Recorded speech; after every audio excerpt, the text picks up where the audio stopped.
అందరికీ హాయ్. ఈరోజు నేను మా బ్రేక్ఫాస్ట్ని మీతో షేర్ చేసుకుందామని ఈ వీడియో మీ ముందుకు తీసుకొచ్చేసాను. ఈరోజు స్పెషల్ ఏంటంటే కర్రపెండలు బయట షాప్లో దొరికితే తీసుకొచ్చాను. దాన్ని ఈరోజు మా బ్రేక్ఫాస్ట్ కింద మార్చేసుకున్నాం. చాలా హెల్దీ, బోన్ స్ట్రెంత్కి బాగా యూజ్ అవుతుంది. ఇలా ఉంటుంది దుంప. దీన్ని నీట్గా కడుక్కొని ముక్కలు కట్ చేసుకున్నాను. దాన్ని ఒక బౌల్లో వేసుకొని కొంచెం వాటర్ యాడ్ చేసుకున్నాను. మరీ ఎక్కువ అవసరం లేదండి, కొంచెం వాటర్ అయితే ఉడికిపోతుంది. చాలా తొందరగానే ఉడికిపోతుంది. ఇప్పుడు దీన్ని పొయ్యి మీద పెట్టుకొని ఒక 5 నిమిషాలు ఉడికించుకుంటే రెడీ అయిపోతుందండి.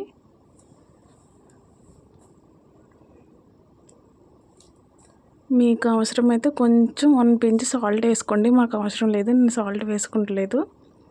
అలాగే ఇంకొకటి కీర కూడా యాడ్ చేసుకుంటున్నాం మా బ్రేక్ఫాస్ట్లో ఈరోజు. దీనికి తోడుగా ఉడికిపోతున్నాయండి. ఒకసారి చెక్ చేసుకుందాం చాకుతో.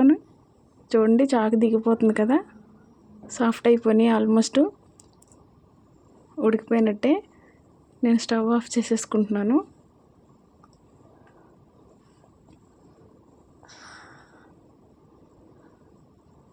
ఇప్పుడు మూత పెట్టుకొని కీర పీల్ చేసుకొని కట్ చేసుకుంటాను ఈలోపు. అలాగే పక్కన 3 ఎగ్స్ బాయిల్ చేసుకుని పెట్టుకున్నానండి నేను. అవి కూడా సెల్ తీసేసి తీసుకున్నాను. ఎగ్స్, మా వాడికి ఎగ్ చాలా ఇష్టం, డైలీ ఎగ్ తింటాడు. కర్రపెండలం ఉడకబెట్టి ఇలా ఉంటుందండి.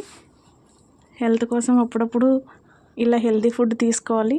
రోజు టేస్టీ టిఫిన్సే కాదు, అప్పుడప్పుడు హెల్త్ కోసం ఇలా ట్రై చేయండి.